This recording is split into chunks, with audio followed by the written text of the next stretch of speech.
Vamos a dar inicio. En primer lugar, va a hacer uso de la palabra Tania Pariona y al final Eduardo Bayón. Tania Pariona es activista indígena, es congresista y actual secretaria ejecutiva de la Coordinadora Nacional de Derechos Humanos. Muchísimas gracias, Tania, bienvenida. Ella es licenciada en Trabajo Social, magíster en Desarrollo Humano, con enfoques y políticas. Es miembro del Enlace Continental de Mujeres Indígenas de las Américas, ECMIA, asociada del Centro de Culturas Indígenas del Perú, Chirapaj, y becaria de For Global Fellowship. Excelente que nos puedas acompañar, Tania, esta mañana.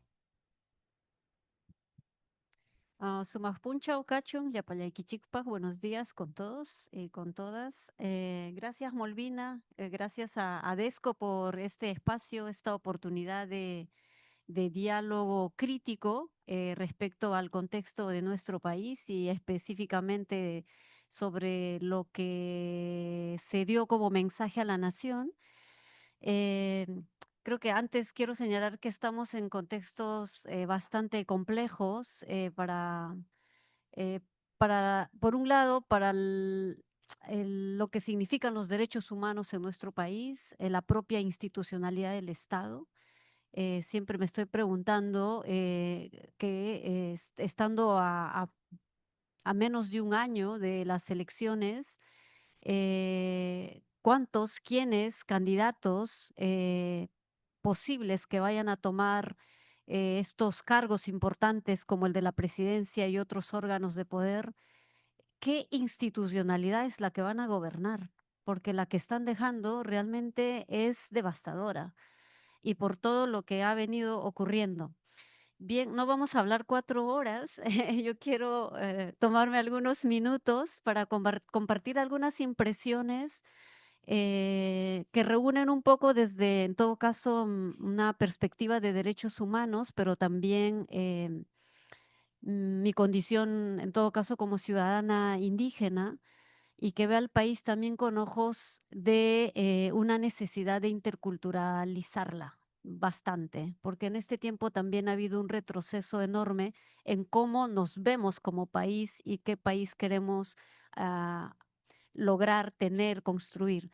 Y bueno, en primer lugar, yo creo que ha sido un mal informe de gestión, no un mensaje a la nación, no solo por la cantidad de hojas ni las horas, sino por lo que contiene.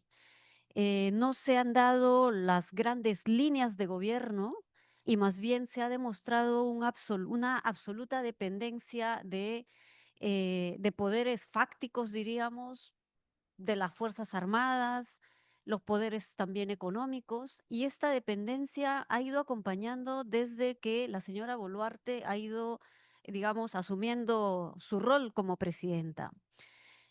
Quiero también antes hacer una premisa que no ha estado muy comentada sobre el mensaje de la nación necesariamente, pero la frase que se usa para señalar que somos un país como una fusión entre culturas andinas y la de España y que no hay vencedores ni vencidos, yo creo que esto es una reproducción de un discurso basado en un lenguaje sumamente colonial que invisibiliza a los pueblos, ¿no? y culturas originarias que habemos en nuestro país.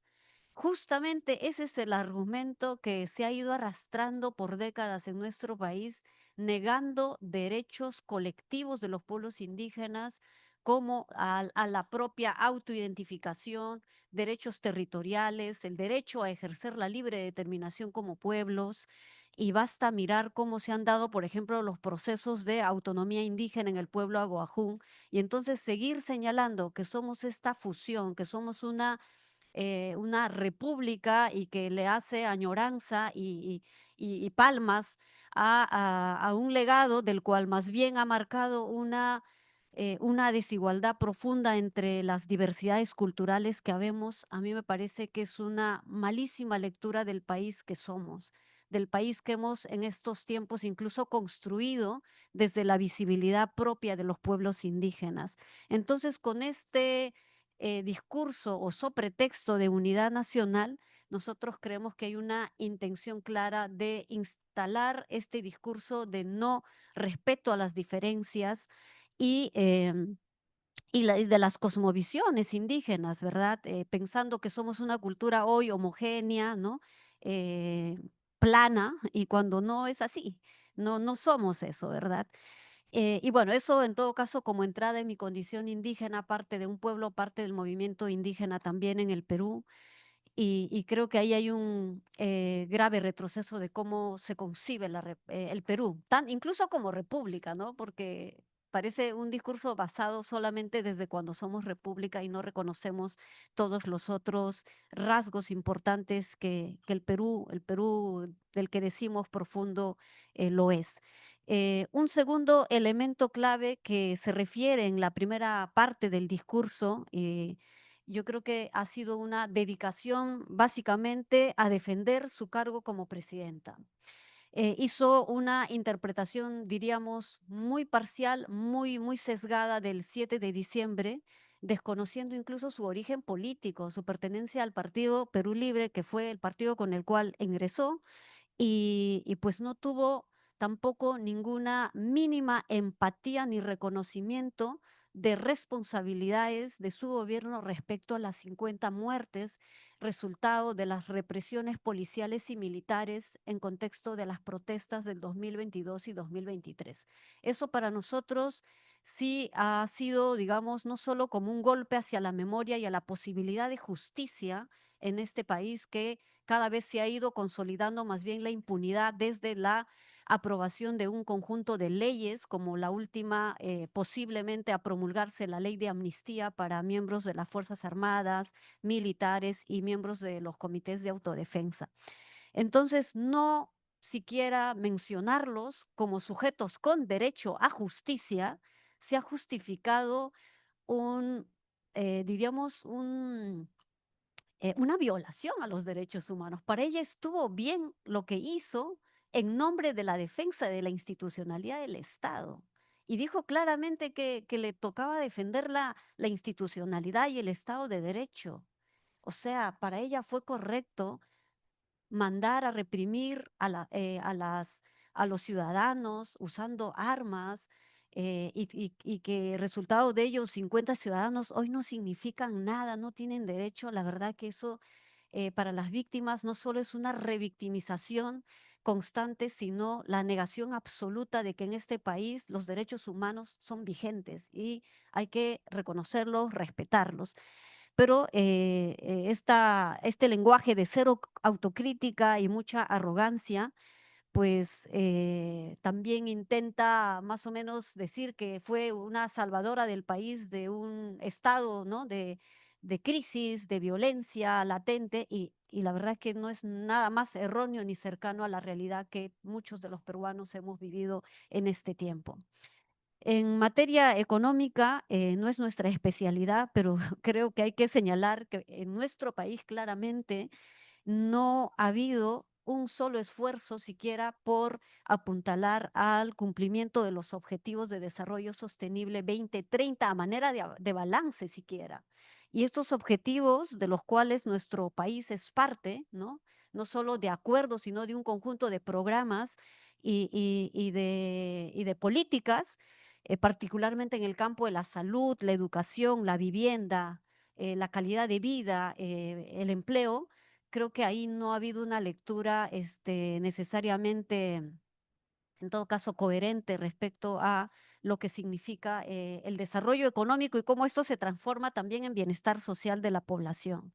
Y en seguridad ciudadana, eh, yo creo que aquí básicamente se ha tratado de esconder el fracaso como tanto de la señora como presidenta mandataria, además que lidera el Consejo Nacional de Seguridad Ciudadana, echándole culpa a la delincuencia transnacional, ¿no? Como si la delincuencia que viene de afuera es la que está generando este incremento de la criminalidad, la extorsión y la inseguridad que está cobrando diariamente vidas de ciudadanos peruanos, sin ser consciente de los problemas fundamentales de inseguridad que obedecen a las profundas brechas sociales, por un lado, que ocurren al interior de nuestro país, brechas económicas, además con este pobre funcionamiento del sistema penal que involucra al sistema policial, también, por supuesto, a las funciones que cumple la Fiscalía, el propio sistema penitenciario en nuestro país y para todos los peruanos, claramente el paquete de leyes que se ha dado pro criminalidad. O sea, ese retroceso no hay forma de esconderlo y sin embargo aquí ha habido un intento de siquiera mencionarlo en ninguna parte porque, bueno, eh, porque saben que las leyes en realidad favorecen al crimen en lugar de atacarlas.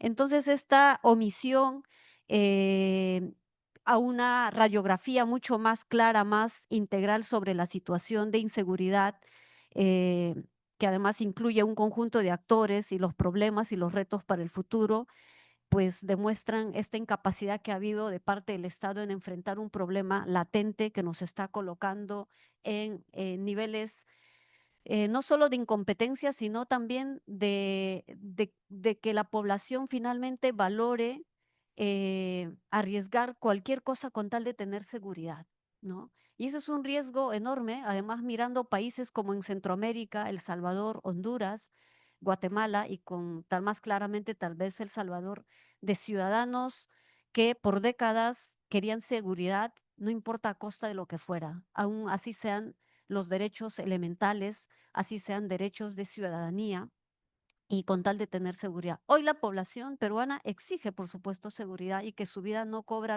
no tenga riesgo cuando vaya a trabajar. Y los más pobres, los de la periferia, son los que están sufriendo eso. O sea, no de los lugares donde hay una acomodación, donde hay condiciones económicas, accesos, incluso seguridad propia de entidades como el sistema de la policía, ¿no? Me llamó mucho la atención respecto a los millones que se destinaron para el tema de la seguridad alimentaria, pero no se refiere a qué significa en términos de la mejora de la capacidad nutricional de los niños y niñas. O sea, es plata en el aire y cuando hemos tenido en nuestro país no solo desde niñeces intoxicados con un programa nacional del Estado que ha atentado su derecho a la salud, a la vida, porque hoy hay niños que están teniendo secuelas en su condición de salud biológica y tienen consecuencias en el desempeño escolar y que esto es, yo creo que es un problema que debería tomarse con mucha seriedad. Estamos hablando de más de 300 niños intoxicados. Entonces, ha sido bastante, en todo caso, una información de millones hacia nada, ¿verdad? Y lo otro tiene que ver con el tema de la cultura. Escuchaba a varios artistas también haciendo un diálogo y un balance sobre qué avanzamos, qué hemos hecho en cultura, y la cultura ha quedado reducida sin desmerecer, pero al pisco peruano, ¿no? La protección y la defensa del pisco. La cultura es eso, o sea, yo creo que hay un vacío enorme de lo que incluso comprendemos como cultura en nuestro país, de los grandes esfuerzos que hacen distintos sectores para sostener la cultura, la diversidad lingüística, arte, manifestaciones, cultura viva, etcétera, etcétera, ¿no? Entonces, creo que ahí los artistas y los grupos, redes de culturas tendrán mucho más que decir al respecto para, en todo caso, rechazar incluso algunas versiones al respecto. En temas del empleo, para nosotros, los que seguimos de repente desde más de cerca la informalidad que hay en nuestro país y del impacto que esto tiene en la economía misma para los hogares peruanos, hablar en su discurso presidencial sobre los 2.4 millones de peruanos que visitaron la plataforma Mi Carrera. O sea, e- estás haciendo una cuenta de cuántos likes te dieron para saber que estás generando empleo. La verdad es que eso es una ofensa al país. Es una ofensa incluso a este gran porcentaje de informalidad de gente que, como decimos coloquialmente, se saca la mugre para vivir para sostenerse, para comer. Entonces, la cantidad de miles de ciudadanos que visitaron esa página debe ser de desesperación porque no encuentran un empleo y mucho menos condiciones dignas de empleo. Entonces, decir que la cantidad de ciudadanos visitaron esta página, entonces estamos generando posibilidades de empleo, yo creo que es una falacia y un insulto a los peruanos y peruanas. Finalmente, para no cansarlo, porque sé que Eduardo Bayón hará una lectura más amplia, em, pero quiero terminar en todo caso, ya veo las hojas impresas que tiene. Respecto a los pueblos indígenas, se hizo mención a la aprobación de la política nacional sobre pueblos indígenas y hizo mención de 120 servicios que estarían, digamos, habilitados, servicios públicos, pero no da cuenta de la presencia de por lo menos 8 millones de indígenas peruanos que no tenemos una adecuada representación política en nuestro país y ningún mecanismo legal que nos permita siquiera tener una voz propia y presencia en los estamentos del poder del Estado. Y además no se hizo mención sobre los riesgos que hoy se está teniendo la vida misma de las comunidades con presencia de economías ilegales en territorios indígenas y que están devastando la Amazonía, los recursos forestales, están devastando el medio ambiente y la supervivencia de comunidades que hoy se ven afectados de forma directa. No se hace mención de las muertes de 37 defensores de derechos ambientales, defensores indígenas, ni la agresión que estos tienen constantemente y de la poca capacidad del Estado para generar un mecanismo de protección efectiva, oportuna para líderes que están poniendo su vida, su cuerpo para defender el territorio, para defender la vida. Entonces, hacer caso omiso a una realidad que para nosotros es más que evidente y tener un discurso que intenta disfrazar, esconder cifras, realidades, impactos. La verdad es que yo siento que ese mensaje ha sido muy distante a la realidad que muchos peruanos y peruanas vivimos. Uno de los mensajes que a mí me queda claro y creo que tuvo un impacto importante destacar es la salida, la presencia de familiares de víctimas el 28 de julio, el 29 y previos a esta fecha para decir que en este país necesitamos justicia, que no vamos a aceptar impunidades, para decir que son ciudadanos igual con derechos, que son ciudadanos que tienen una ubicación territorial, geográfica, pero también tienen una ubicación como ciudadanos, actores políticos que tienen voz propia. Ese es el mensaje a la nación. El desfile popular que ellos hicieron en el centro de Lima es el desfile que muchos peruanos seguramente vieron y algunos vieron tal vez con una sensación compatible o no, pero ese es la realidad que hoy tiene nuestro país, de ciudadanos que debemos o nos vemos obligados a salir para levantar la voz contra un régimen, yo diría, de impunidad. Un régimen de impunidad con un pacto de gobierno que se ha ido consolidando en el camino entre el poder legislativo y ejecutivo, que no representan en lo absoluto a la población peruana. O sea, hablar de 2 o 4%, ya, pongámosle 6%, eso no significa en absoluto la representación o incluso la posibilidad de que este gobierno esté en concordancia a nuestras necesidades y demandas como ciudadanos y ciudadanas.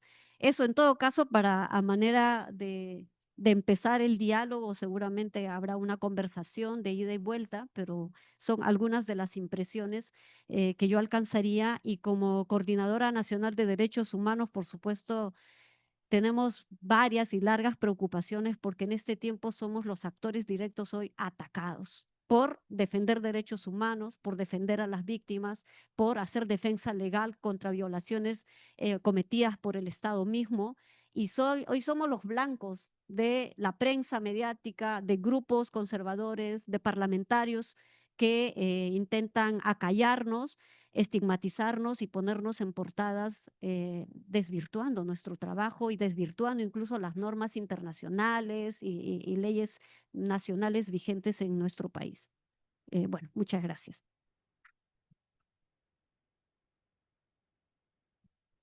Muchísimas gracias, Tania, por levantar todos estos puntos del discurso y relacionarlo con lo que vemos como ciudadanas y ciudadanos en el día a día de este país. Entonces ahora voy a dejar con ustedes a Eduardo Bayón. Igual le voy a hacer su pequeña presentación para los anales de la historia. Eduardo Bayón es antropólogo, especialista en movimientos sociales, sistema político y participación ciudadana.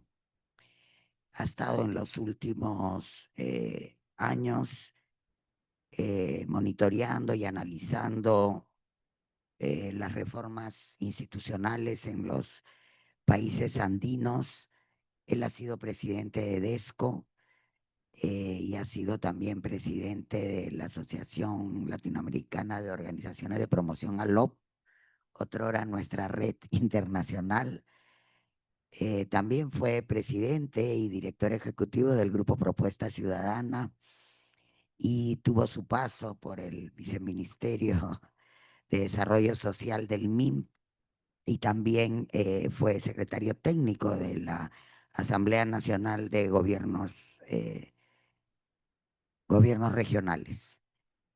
Y él, como dice, jubilado, ¿qué más sabes decir para agregarle, para no seguir leyendo? Ha escrito varios textos, pero sigue siendo investigador de DESCO, ligado aquí, ha sido participante de las sesiones de coyuntura. Agitador ilustrado, me olvidaba. Gracias, Molvina. Gracias a ESCO por la invitación. Cuando recibí la invitación, sentí que era un ejercicio inútil. Y sin embargo, conforme han ido pasando los días, me doy cuenta que no era tan inútil como eventualmente creíamos.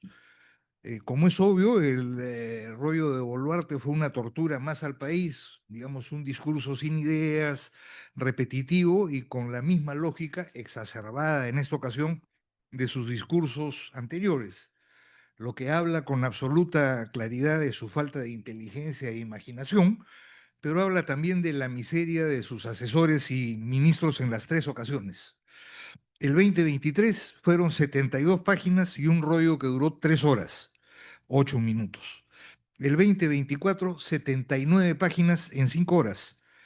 Este año, cuando todo indicaba, recibí el texto y tenía como 92 páginas y estaba aterrorizado, que batiría su propio récord, digamos, de llenar horas con palabras vacías y sin contenido. Boluarte inesperadamente se saltó 15 páginas de las 97 que originalmente tenía su perorata, la que terminó de leer finalmente en poco más de 4 horas, e introdujo de su propia cosecha, para que no se la acuse de ignorante, sus propios elementos. Por ejemplo, el incorporar a Bolivia como un país fallido, que no aparecía, digamos, en el discurso inicial. Los 33 legisladores que se quedaron a escucharla, digamos, hasta el final de su intervención, y varios de los durmientes y serviles ministros que la acompañaron, además de sus parientes e incondicionales que instaló adecuadamente en las galerías a manera de barra brava, fueron sin duda los únicos peruanos que siguieron el discurso, en fin, con resignación, cumpliendo, y esto es importante señalarlo, cada uno su rol. Los congresistas seguir por última vez un trámite formal con su subordinada, verificando que les es incondicional y que siempre tienen la carta de sacarla si se porta mal. Los ministros aplaudiendo a quien les va a permitir una línea en su currículum a futuro, puede ser en el expediente policial, y las barras bravas aclamando a la amiga, la hermana, la tía, la paisana, la comadre que les cambió la existencia y que a varios de ellos les permitió convertirse en emprendedores de prósperos y distintos negocios. Ahora, como es obvio, y eso se notó claramente desde el primer momento, la señora estaba desencajada. Entre Ruth Luque y los congresistas que, digamos, reaccionaron en el Congreso, y el mensaje que le había metido el cardenal momentos antes. Y su imaginación, que le permitía suponer que había gente desplazándose entre el Palacio de Justicia, donde habían hecho, digamos, un velatorio, y el puente del río Rímac, porque trataban de acercarse al Congreso, es obvio que, más allá de que le ordenara a la policía que nadie entre al centro, la señora no las tenía todas consigo. Ya, no es raro. La última encuesta que salió días antes, el Instituto de Estudios Peruanos, ya le daba 2.5% de aprobación, es decir, cero, ni siquiera error estadístico, una desaprobación de 94%, y en el caso del sur del país, más de 96%. Tampoco es novedad, porque esto como tendencia ocurre desde el inicio de su gestión. Ahora, sin embargo, estos números parece que le envalentonaron y la llevaron a desnudarse en el primer cuarto de hora de su mensaje, en el que presentó una narrativa política que la posicionaba como clara representante, no por subordinada, menos representante, del bloque autoritario, corrupto y mafioso que la instaló el 7 de diciembre del 2022 en la Plaza de Armas. Como señaló Tania, el discurso lo inició con esta interesada versión de la historia del Perú, que parecía un discurso de López Aliaga o de alguno de estos curas de derecha ultramontana y absolutamente hispanistas.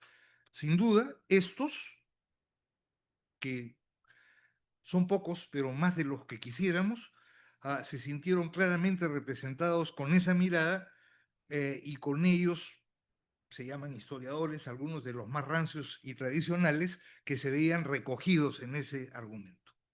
Ahora, en ese marco, segundo movimiento se presentó como quien logra defender la democracia contra un golpe de Estado que amenazaba a lo largo del gobierno de Castillo, del que ella olvidó que había sido parte como vicepresidenta, como ministra de Desarrollo Social y como recolectora de recursos en la campaña, que todo indica la beneficiaron, erigiéndose simultáneamente como la primera mujer presidenta, lo que señaló que le hacía más difícil y meritorio su gobierno, desarrollando un clásico de su gestión que tuvo presente desde el primer día. Clásico de su gestión en donde, digamos, ella se victimiza por mujer y provinciana que tiene que actuar para defender a la patria y asegurar la conducción firme y responsable, etcétera, etcétera, enfrentando la situación de violencia política promovida por grupos minoritarios desde el 2022 y enfrentando además ofensivas políticas destinadas a destruir el Estado constitucional y socavar su gobierno para convertirnos en un país fallido como Cuba, Venezuela o Bolivia. Ninguno de sus asesores, menos aún sus ministros, le informó que el último índice de democracia global de The Economist, por ejemplo, publicado en marzo, analizando el estado y funcionamiento de la democracia en 167 países del mundo, ubicaba al Perú estancado desde el inicio de su gobierno en la categoría de régimen híbrido, la penúltima considerada, digamos, en este índice, lo que significa un sistema de gobierno que combina algunos elementos de democracia y autoritarismo. En este contexto, ella termina, digamos, parte de su cuarto de hora de pronunciamiento político, señalando que su gobierno ha sido posible por el respaldo de las Fuerzas Armadas y policiales que con ella y con el Congreso de Patriotas permitieron que se restablezca la confianza, crezcan las inversiones y el país salga adelante. Es obvio que cerraba su alocución rindiendo honores a la mayoría congresal y a las Fuerzas Armadas y Policiales, que identifica como los principales soportes de su sobrevivencia en el gobierno porque la obvia y principal razón de esa supervivencia es que ella no está gobernando, lo que es clarísimo. Como es obvio, con ese cuarto de hora inicial, lo que ella pretendía era borrar con la verborrea y su ficción la realidad del país, la protesta de lo que despectivamente llamó hasta en 3 oportunidades grupos minoritarios de uno de los episodios más graves de violaciones masivas de derechos humanos en Perú desde el conflicto armado interno que vivimos hace 3 décadas.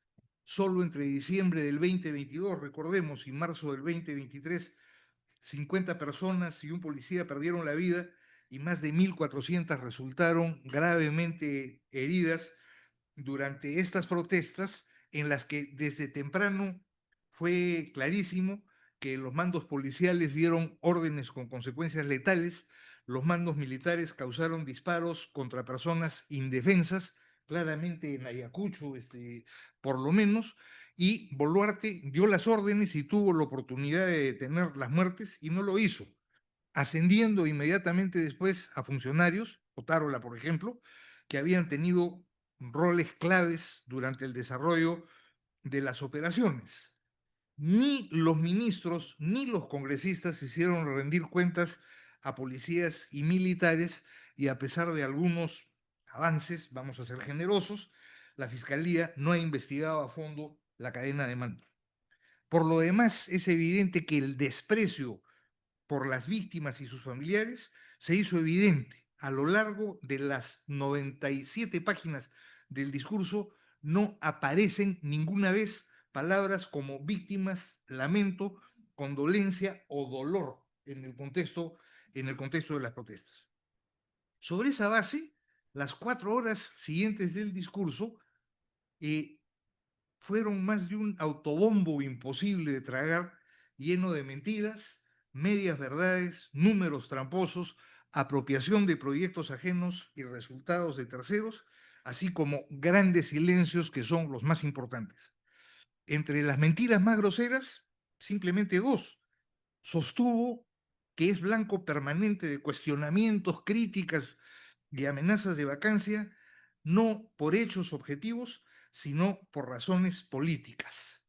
Y por lo tanto, es más o menos claro que el enriquecimiento ilícito por el caso de los roles, el abandono del gobierno para las cirugías estéticas dedicadas a su autoblanqueamiento permanente, negadas como tales y convertidas en un tema de salud, la protección a Cerrón, la protección de su gobierno a su hermano y a Santibáñez, uno de sus hombres de confianza, son hechos objetivos. Y esos hechos objetivos no se borran con la palabrería. La segunda mentira tiene que ver con el papel que cumple en lo que ella llama la recuperación de la imagen democrática y la estabilidad del país. Esto en Perú, donde el apoyo a la democracia cayó 6 puntos entre el 2023 y el 2024, donde más de un tercio de la población es indiferente al régimen político y donde, según el Latinobarómetro, apenas el 10% se declara satisfecha con aquello. En un país en donde, de acuerdo a la encuesta nacional de hogares de marzo de este año, las instituciones que generan mayor confianza, RENIEC y la Iglesia Católica, no llegan al 47%, mientras que la desconfianza en las Fuerzas Armadas, la Defensoría del Pueblo, el Ministerio Público, el Poder Judicial, la Policía y el Congreso oscila entre el 66 y el 93% respectivamente. Las mentiras menores las podemos contar por decenas. Apenas un ejemplo. Sobre el proyecto Majesiguas en Arequipa, dijo que en su gestión se superaron los obstáculos que lo tuvieron paralizado, cuando es absolutamente falso que se haya destrabado este proyecto, que está parado hace más de 8 años y que va a seguir así hasta que termine el arbitraje internacional en el que se encuentran el Estado peruano y la constructora española Cobra. De acuerdo a lo que dice el CIADI y a un informe del Banco Mundial, este proyecto está aún en la etapa de presentación de pruebas. Entre las medias verdades más llamativas están algunos de los números que nos dio sobre la economía. Un crecimiento, decía, entre 3,1 y 3,5%, un déficit fiscal entre 2,6 y 2,8, o el incremento de 311 soles de la remuneración promedio mensual. Ya, media verdad, porque todo indica que el crecimiento va a llegar a 3,2, digamos, si somos optimistas, al final del año, pero llegando a 3,2 y llegando a 3,5, estaría 7% por debajo del que se habría alcanzado de mantenerse el crecimiento prepandemia. El ministro de Economía, sobre el déficit fiscal, salió apuradísimo a corregir a la mandataria, precisando que este sería de 2,2% para evitar una nueva violación de la regla fiscal, que no le preocupa a Boluarte, que, como es obvio, ya lo ha venido haciendo, busca comprar los apoyos subnacionales a costa del presupuesto y, por lo tanto, del déficit. En realidad, lo único que anunció Boluarte es un deterioro de lo que su gobierno tenía previsto para la segunda mitad del 2025. Es un crecimiento más bajo y un déficit más alto.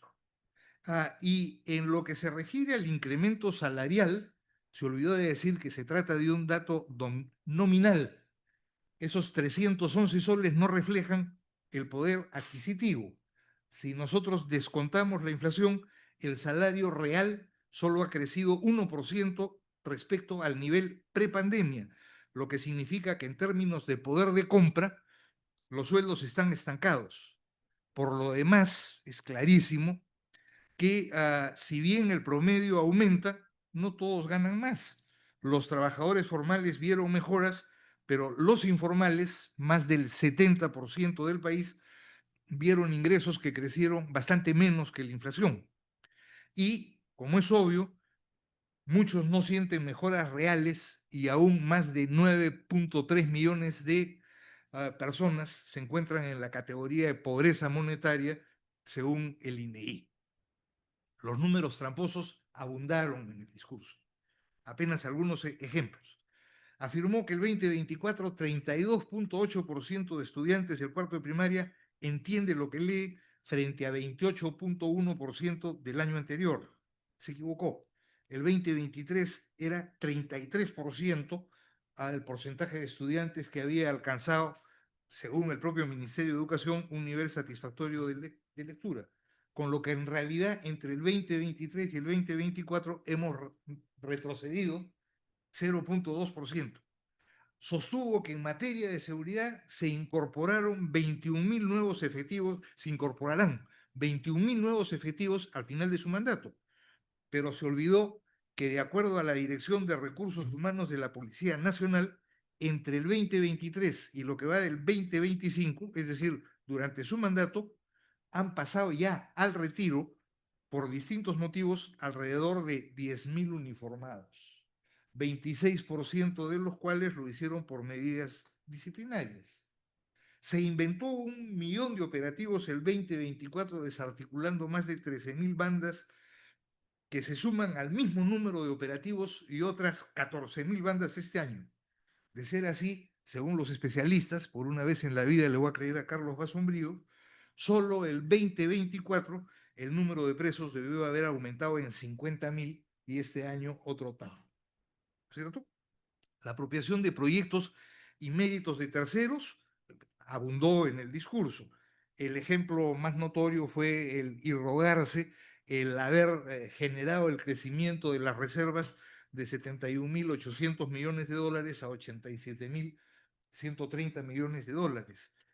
Alguien, dentro de las múltiples cosas que debiera explicarle cuál es la autonomía y cuáles son los roles del Banco Central de Reserva, en fin, para que ella no cargue con méritos ajenos, como trató de cargar con la construcción del puerto de Chancay o el aeropuerto Jorge Chávez, más allá de los problemas de ambas operaciones. Los silencios, y esto es importante, y las medias palabras, que fueron muchísimos, no son llamativos. Podemos señalar varios. El más saltante, sin ninguna duda, es el silencio electoral, pero es el más comprensible por la complicidad, por la participación de la gestión de Boluarte con el Congreso de la República, que ha dado pasos firmes para acabar con la posibilidad de elecciones competitivas, que avanza en los metros finales de la cancelación del equilibrio de poderes y del control de las instituciones y las normas electorales, y que está asegurando las reglas que le convienen al actual Congreso para el control del juego político. El pálido anuncio de neutralidad, que fue lo único que hizo, no lo cree, como es obvio, ni ella misma. La corrupción es un segundo tema ausente. El país ha registrado su mayor caída en el índice de percepción de la corrupción desde el 2012, descendiendo del puesto 101 al 127, con una puntuación que se ha reducido de 33 sobre 100 a 31 en el último año, y ha perdido 5 puntos en los últimos 2 años. Este silencio, se explica, es comprensible porque 11 de los integrantes de su gabinete, por ejemplo, aparecen en carpetas fiscales por presuntos delitos que van desde corrupción y colusión hasta abuso de autoridad y tráfico de influencias, en un contexto en el que el Congreso ha aprobado y ha firmado rápidamente por lo menos 10 leyes orientadas a asegurar la impunidad en distintos delitos. El tercer tema es su silencio sobre servicios públicos elementales. Basta con recordar al respecto que el 51% de los locales de educación pública requieren hoy día su sustitución total. Las deficiencias en la gestión de salud llevan a que el 26% de medicamentos en los establecimientos públicos no existan. No existen y estamos a mitad recién del año. La cobertura de la vacunación para menores de 5 años en el país apenas llega al 30.8%, y el 63% de la población se sigue viendo obligada a consumir agua sin el nivel, digamos, de seguridad adecuado. El último índice de progreso social mundial del 2025 revela que el Perú ha alcanzado su peor situación histórica desde que existe el índice, situándose en el puesto 84 de los 170 países evaluados, con una puntuación de 67 sobre 100 puntos. La pobreza es un cuarto tema. Hoy siguen habiendo más de 3 millones más que en el 2019, la mayoría de ellos en zonas urbanas, y en 18 de 25 regiones en número mayor a los que habían inmediatamente antes de la pandemia. Casi 52% de peruanas y peruanos padecen de inseguridad alimentaria, más de 20 puntos por encima del promedio en Sudamérica. Y envolviendo a la pobreza, más importante aún quizá, se encuentra la desigualdad. La fragilidad de la economía peruana, el aumento de la pobreza y la crisis política se ven reflejadas en la amplia percepción de desigualdad que tiene la población. La encuesta del IEP y Oxfam revela que el 90% de las personas considera que el país está gobernado por unos cuantos grupos poderosos en su propio beneficio, y 56% está convencida que la diferencia entre ricos y pobres en términos de ingresos es demasiado grande. Y el 60% está de acuerdo con aplicar un impuesto a los que más tienen. En la línea opuesta, el actual Congreso, con la venia y el aplauso de Boluarte y sus ministros, ha aprobado leyes con privilegios tributarios que generarán un forado inmediato de 12.000 millones de soles al Tesoro Público, y hay otros 154.000 millones en riesgo por los distintos proyectos de ley que ya tienen dictamen. A media voz, es decir, apenas enunciados, aunque con la grandilocuencia y el triunfalismo de todo el rollo, los temas de inseguridad ciudadana y economías ilegales fueron rápidamente despachados. Más de 4.400 asesinatos durante su gobierno son el número más duro que refleja el fracaso de la seguridad pública. Una policía nacional que necesita a gritos una reforma completa y radical, que mira cómo su comando se beneficia con autos de lujo mientras su equipamiento languidece. Las economías ilegales, en particular la minería ilegal, creciendo y multiplicándose en sus utilidades, en sus beneficios, en el control de más territorios y obviamente en mayor participación en el poder político. Municipalidades y regiones los tienen ya como participantes activos en la representación, y muchos de los aspirantes en el proceso que se viene se acercan a ellos buscando su apoyo y recursos. Para terminar, entonces, creo en síntesis que el discurso se movió entre el servilismo propio de Boluarte hacia sus patrones y el camino a la impunidad. Cuando Boluarte anunciaba que como país no nos subordinamos a ningún poder hegemónico, los candorosos pensaban en Estados Unidos y en China. En realidad se estaba refiriendo a la Corte Interamericana de Derechos Humanos, como lo precisó ella misma al día siguiente ante la Fuerza Aérea, y lo repitieron el íntegro de sus ministros, al extremo que ayer, en algo parecido a un lío de comadres, una buena y otra mala, se peleaba con la presidenta del Poder Judicial al respecto. Su llamado a la supuesta defensa de la soberanía nacional repite el discurso de los países que critica, Nicaragua y Venezuela, sin ninguna duda.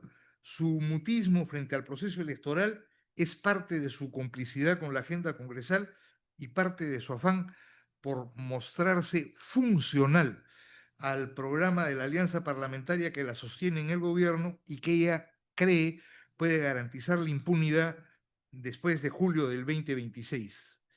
Aunque dejó de leer su ataque final al sistema de justicia, tomado por intereses subalternos, ajenos al interés nacional, es evidente, y ya estamos en ella, que es la batalla inmediata que comparte con sus jefes en el Congreso. Por lo demás, al final insistió en su alianza con las Fuerzas Armadas y Policiales. A las unas, y se olvidó de mencionarlo, su gobierno les entrega 3.500 millones de dólares en aviones y los negocios colaterales que suponen las compras de armamentos en este país, mientras a los otros les entrega 18 millones de soles, tienen menos capacidad de fuego, menos poder, de autos de lujo para su desplazamiento común. La pregunta de fondo es ¿por qué? Es decir, ¿a qué obedece esta desconexión de la realidad? Y yo quiero terminar señalando tres cosas en esa dirección. Primero, porque Boluarte y sus dueños están apostando y están convencidos del triunfo de la derecha el 2026, en un proceso electoral con más de 30 candidatos y 5 alianzas electorales, que no va a ser competitivo de ninguna manera, que va a ser vacío programáticamente de forma definitiva, y en donde es más o menos claro que va a ser digitado y controlado por las derechas que conocemos. Yo diría esa es la primera razón clara.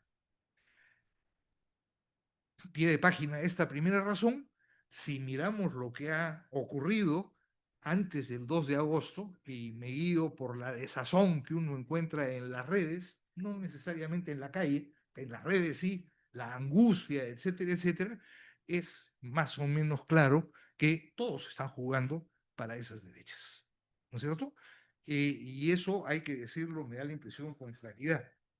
La segunda razón es porque, y el discurso lo demuestra con claridad, tiene un desprecio muy grande a la organización social, ¿no es cierto? Y no ve, y como ella no ven sus aliados y sus asesores, fuerza a que sea capaz de lograr formas elementales de articulación social, y por lo tanto que desde lo social en el corto plazo haya capacidad de presionar y de tratar de reordenar la política.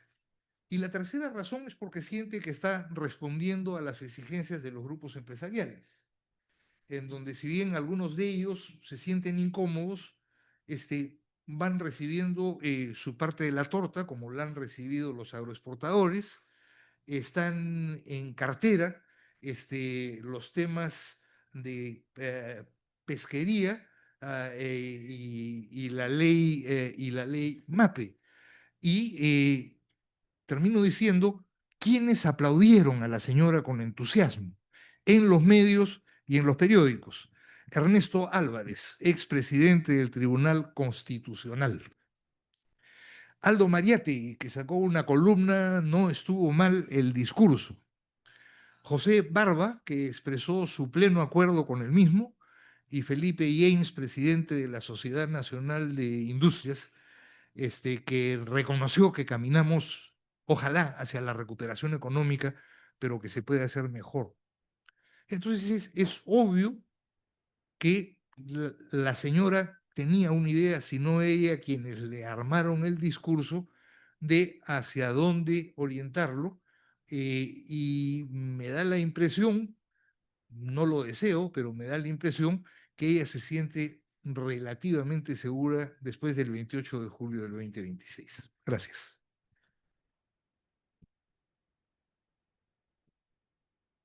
Gracias, Eduardo. Ya me estaba asustando que ibas a hablar 4 horas. Bueno, entonces ahora, después de estas dos intervenciones motivadoras y que sé que les ha despertado entusiasmo porque muchos tomaban notas ahí y muchas, bueno, hacemos una ronda de comentarios o de preguntas. eh, Podríamos ir combinando entre quienes estamos acá en presencial con las compañeras y los compañeros que están en virtual. Y los que estamos en presencial vamos a ir comiendo sanguchitos, los que están en virtual no. Ah, nos van a ver. ¿Quién se anima? ¿Y quién me ayuda con el reparto del otro micrófono? Ya lo prendo. Marisa.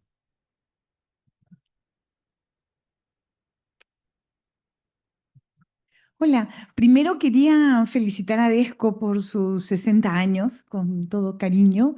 Y bueno, agradecer a los dos panelistas los elementos que nos han alcanzado. Yo solamente tendría una brevísima reflexión sobre el hecho de que, como ambos han dicho, el inicio del discurso es un discurso de dictador, ¿no es cierto? Yo me sacrifiqué para defender la patria, pero antes eran militares los que decían eso, ¿no? Me sacrifico para defender la patria. Eh, y nunca un presidente civil. Y porque la pregunta es, con todos los datos que ha dado Eduardo sobre pobreza, inseguridad alimentaria, deterioro de la democracia, conciencia de la corrupción, etcétera, y una desaprobación de 95%, 96% a nivel de todas las regiones del país, y etcétera, ¿cómo sigue? ¿Cómo, y no siendo, digamos, un gobierno militar o el de Odría, por ejemplo, ¿no? Importaba poco si la gente lo aprobaba o no lo aprobaba. ¿Cómo sigue un gobierno, comillas, civil, comillas, democrático, en el gobierno? O sea, ¿cómo no hay una fuerza? O sea, creo que la situación que está acá planteada, lo que muestra es la debilidad del sistema político para defender la democracia. O sea, en otras condiciones, esta señora habría sido vacada por el Congreso. Ya no se puede prácticamente, en fin. Pero no, este es un Congreso,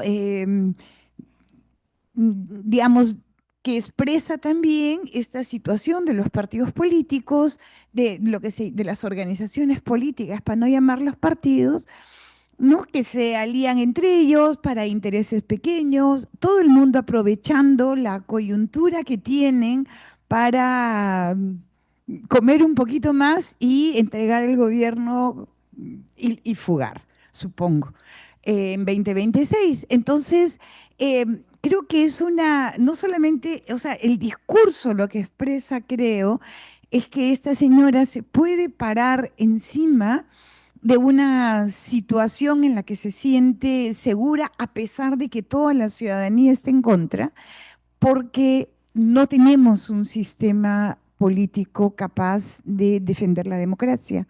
Y creo que eso es muy grave y creo que sobre ese punto tendríamos también bastantes elementos sobre los cuales tratar de actuar, incidir o etcétera, ¿no? Eduardo, de las 5 alianzas, creo que 2 se han caído. Se ha caído la del rector, ¿cómo se llama ahora? Nación, y se ha caído también la de los partidos de los trabajadores y empresarios, emprendedores, porque también por disputas internas, ¿no? Entonces creo que solo subsistirán 3, 2 de derecha y una de izquierda, ¿no? Gracias.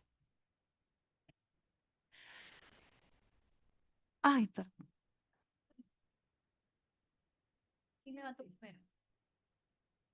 Bueno, buenos días con todos y con todas. Felicitaciones a Desco por estos 60 años y gracias por la invitación. Felicitaciones a Tania y Eduardo por sus presentaciones. Yo tengo 2 preguntas más o menos concretas, ¿no? Una primera es, ¿cuál es la evaluación que tienen ustedes sobre estos 3 días? Bueno, empezó en realidad el 26, 27, 28 y también el 29, de la respuesta de la ciudadanía, ¿no? Liderada por los familiares, las y los familiares de los asesinados por este régimen autoritario, y en los que diversas organizaciones sociales participamos. Sabemos que no fue el número que hubiéramos querido, pero nos alienta saber que fuimos los que fuimos y fuimos creo que un poco más que el año pasado. ¿Cuál es la evaluación al respecto para ustedes? Y la segunda es en el marco de lo que acaba de señalar Marisa Remy, ¿no? Que es si, ¿qué estamos entendiendo por el sistema democrático, no? O sea, claramente vivimos en un régimen autoritario y la pregunta es si es posible que la democracia como sistema se salve a sí misma, o sea, si la democracia tal y como la tenemos ahora, esta falsa democracia, se puede salvar a sí misma desde los mecanismos que se supone tendrían que garantizar los principios democráticos, ¿no? Bueno, muchas gracias. También reiterar la felicitación por el cumpleaños 60 de Desco. Soy un poquito más vieja que Desco, 2 años más. Y bueno, mi reflexión era la siguiente, ¿no? Nosotras venimos del feminismo y hemos visto cómo en 2015 teníamos una masa de mujeres en la calle, 2016, y al mismo tiempo empezaba la crisis democrática en este país, ¿no? Y el cambio del presidente que hubo durante el periodo de Kuczynski. Y cómo, digamos, esa masa de mujeres no podía impedir la caída de la democracia, esa descomposición. Obviamente esto obligó a un análisis y actualmente uno se dice a nivel mundial cómo es posible que hayan resurgido los supremacismos masculinos, que pasó de la noche a la mañana, nos apagaron la luz, ¿no? Entonces todo esto ha llevado obviamente a un momento de autocrítica. Y yo me quería preguntar, haciendo el paralelo también con la democracia peruana, ¿qué diablos pasó después de la caída de Fujimori? ¿No? Me parece que hay que hacer un análisis obligatorio. O sea, no es que el autoritarismo llegue a partir de Boluarte. La cosa se cocina desde mucho atrás cuando hablábamos pues de gobiernos neoliberales progresistas, ¿no? Que tenían al mismo tiempo la misma constitución del chino, seguíamos con las mismas cosas, prácticamente los últimos cambios constitucionales la han mejorado de manera mucho más horrenda, ¿no? ¿Qué pasó en todo este tiempo que cantábamos victoria como demócratas y que teníamos el aura progresista y que, ok, las cuestiones de derechos humanos y las identidades iban muy bien? Y que vino todo esto abajo, ¿no? Porque tiene que ver también con el panorama global, ¿no? Entonces, me parece que es obligatorio hacer una autocrítica y decir qué hizo la izquierda, por ejemplo, en todo este tiempo, cómo se autodestruyó después de un momento que llegó más cerca al poder, qué cosa pasó que la Constitución no se pudo cambiar, en fin, una serie, el tema económico, cómo así se fortalecieron estos grupos empresariales, hacer como un estudio mucho más minucioso de estos 20 últimos años y yo creo que Desco también tiene mucho que aportar al respecto. Gracias.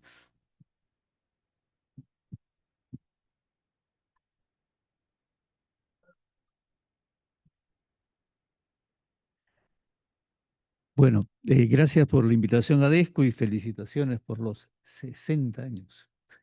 ¿No? Bueno, a ver, sí, sí, viene la segunda juventud. Bueno, a mí me parece que el mensaje, por lo menos, bueno, confieso, no me veo para escuchar las 4 horas, ni mucho menos, pero sí me da la impresión de que el mensaje afirmaba o buscaba afirmar la alianza con la coalición conservadora y mafiosa, es decir, el compromiso con la profundización de la agenda de esa coalición.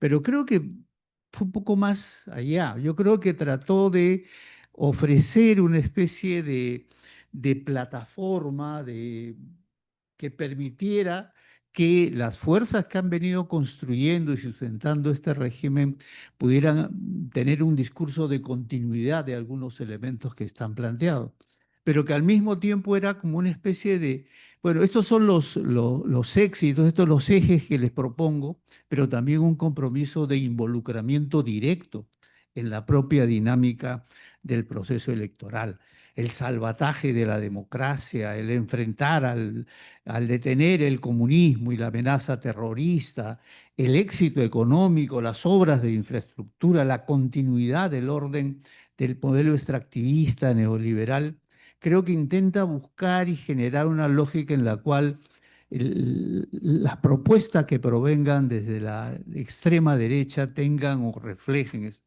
Mi impresión es que eso es, no sé quién de ese sector lo va a aceptar, pero la bajísima aprobación del gobierno y del propio Congreso, me parece que le hace muy difícil eso, y más bien vamos a ver lo contrario, intentos de diferenciación.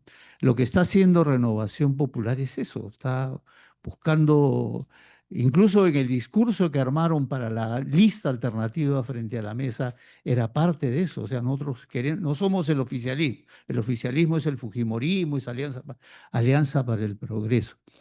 Pero creo que esa dinámica, la posibilidad del continuo es muy real, sobre todo porque no hay alternativa. O sea, esas, las alianzas que se cayeron, pero incluso si no se hubieran caído, realmente el escenario no solamente es ya el riesgo del fracaso de esas organizaciones políticas, sino creo que es una grave irresponsabilidad frente a la necesidad de construir una salida a este escenario que estamos viviendo. Y creo que lo hace muchísimo más difícil.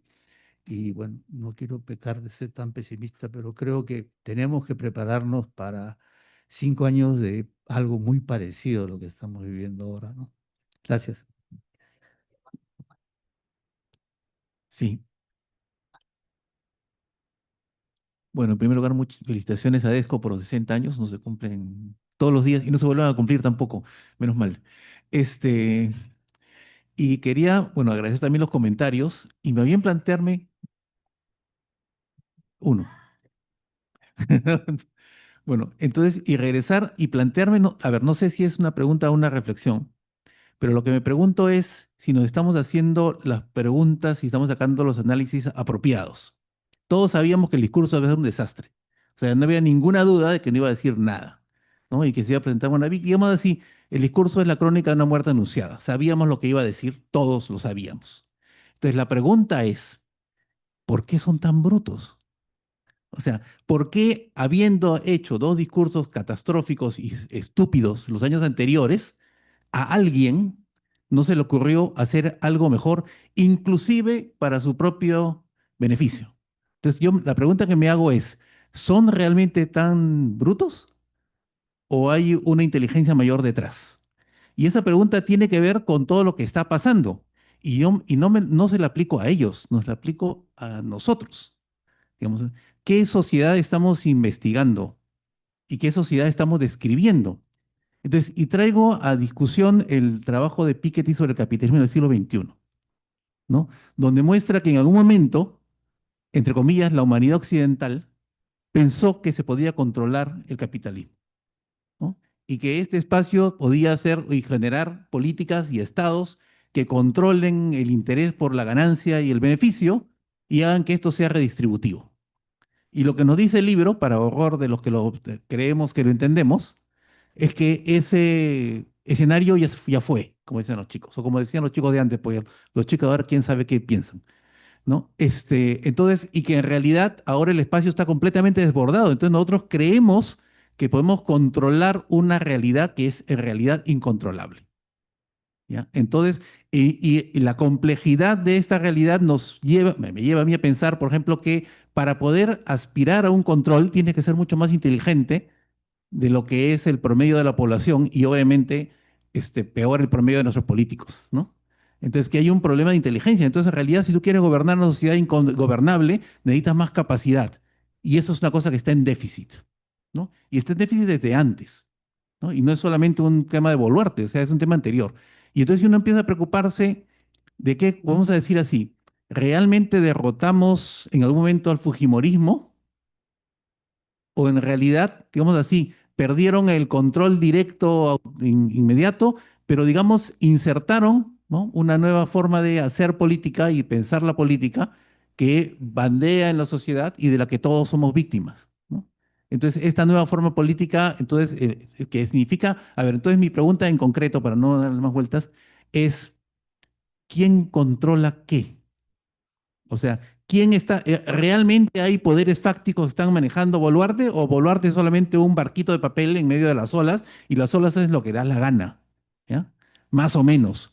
Porque la lógica del el gobierno es que tú cortes, en el fondo, gobernar es controlar el arbitrio individual y cortar los impulsos de los más fuertes que se imponen sobre los débiles. Entonces, en realidad, ¿alguien está gobernando? Esa es mi pregunta en concreto. Gracias, Alex. Vamos con Marisa, dos, y después con Beto. Bueno, buenos días. También felicitaciones por los 60 años. Qué buena idea, además, habernos juntado hoy día y estamos esperando el sanguchito acá. Que llega. Yo quisiera retomar dos ideas con las que cerró Eduardo y que me llevan un poco a la reflexión que planteaba también Marisa Remí y un poco Violeta. Y es como, Eduardo dice, bueno, hay un silencio electoral en el mensaje de Boluarte, ¿no es cierto? O sea, en realidad hay una especie de discurso obviamente cínico, pero donde se deja de lado un elemento claro que es el rol que ella cumple para determinados actores políticos que en este momento están en una carrera electoral, ¿no es cierto?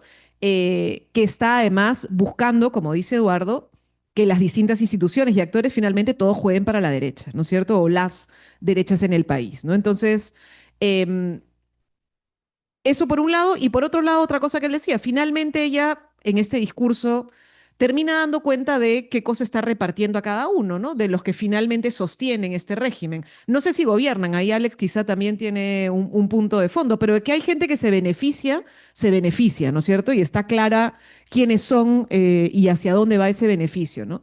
Pero entonces yo me pregunto estamos en un contexto electoral.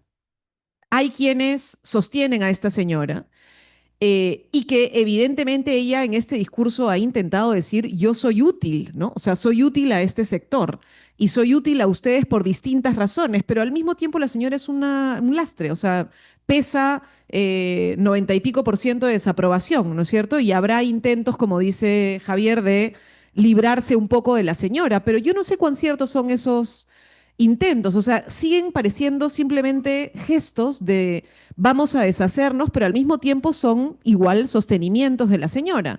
La gira del $500,000 a su próximo viaje lo va a aprobar el Congreso sin ningún problema, ¿no?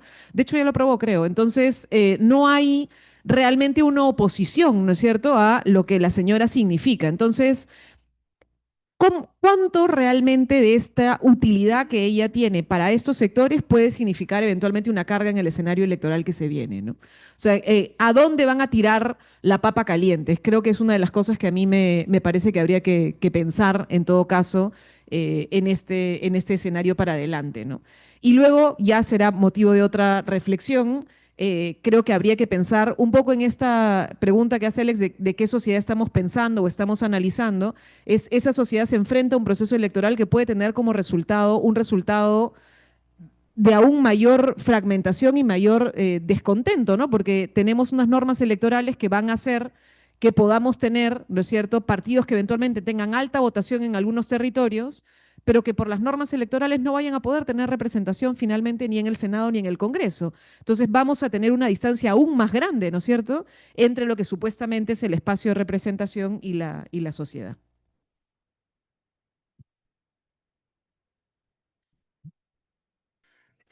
Fíjense, vean, la primera pregunta que hay que hacernos es por qué repite lo mismo. Me parece que es fundamental. O sea, la única diferencia del discurso de Naval Boluarte es que este tiene 92 páginas y el año pasado tuvo 120 páginas. ¿No sé?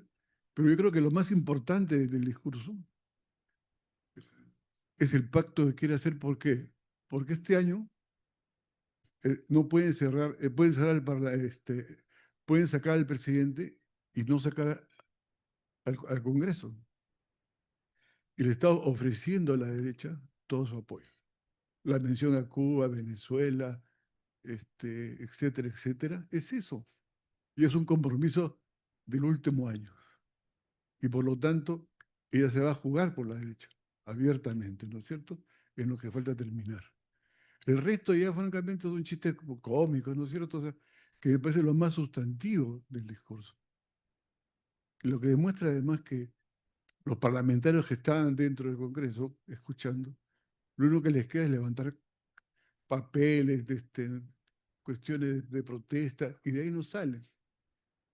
Y el segundo problema que les quiero plantear es que yo creo que estamos, la democracia como tal ha dejado de ser una solución en este país. Y por lo tanto, tenemos la obligación de redefinirla teóricamente, pero también políticamente, ¿no es cierto? Digo esto porque, si se dan cuenta, bueno, en la primera parte que me olvidé, porque va a sumar el Perú, dicho sea de paso, a Katz, que va a ganar en Chile, va a sumar a Bolivia, que el 1 y el 2 son de derecha. Entonces la disputa en Bolivia va a ser de la derecha. Yo creo que Petro tiene problemas y creo que Estados Unidos está sacando la garra por todos los lados, ¿no es cierto? Que nos quiere convertir en una especie de un nuevo Taiwán, ¿no? Pero como volví al punto, que es este agotamiento de la democracia. O sea, este agotamiento como solución. O sea, disculpe que me cito, yo tengo un texto que se llama El fin del reseteo. Y este reseteo que creer como en los celulares, uno vuelve a iniciar el proceso y se arregla, no sabe cómo, pero se arregla, ¿no es cierto? Comenzó con Vizcarra, que abrió la caja de Pandora creyendo que iba a mejorar el sistema, ¿no es cierto? Y no fue así. Y con lo cual se tiran abajo todas estas reformas electorales planteadas por grupos intelectuales, etcétera, que obsesionados con achicar los candidatos, y ahora somos el récord mundial, creo, ¿no es cierto? Entonces, hay un problema con la democracia, tenemos que aceptarlo. Este grito que lanza la gente, esta democracia no es mi democracia, es justamente lo que quiere, es otra democracia. Antes, en los 70, decíamos democracia popular, ¿no es cierto? Ya. ¿No es cierto? Entonces, me parece que ese es lo segundo que hay que decir respecto a todo este panorama que hay, ¿no? Lo tercero es que no hay partidos. ¿Para qué nos engañamos que hay partidos? ¿No? La división que hay es en la izquierda y en la derecha, ¿no es cierto? Leo hoy día el comunicado de Patria Roja que que explica por qué se ha salido de la alianza contra los trabajadores y entonces cuánto, no sé cuánto, ¿no es cierto? Lo que hay son, como en el siglo XIX, clubes electorales. Cada uno busca su plataforma, su grupo, y por eso se explica que haya tan poca acuerdos electorales, 5 acuerdos electorales para 45 partidos de ridiculez, ¿no es cierto? Y por lo tanto estamos tocando fin, o sea, estamos tocando casi el fondo de una crisis que va a ser mayor. Y lo último que quiero decirles es que estamos frente a una fractura que esta vez es mucho más complicada que antes. ¿Por qué? Porque lo que está en juego hoy día es la propiedad. Y eso lo demuestra claramente el asunto minero. Es como, fíjense, si uno hace una analogía, una comparación, los mineros ilegales, como quieran llamarlo, informales, son parecidos a los en la época prevelasquista, ¿no?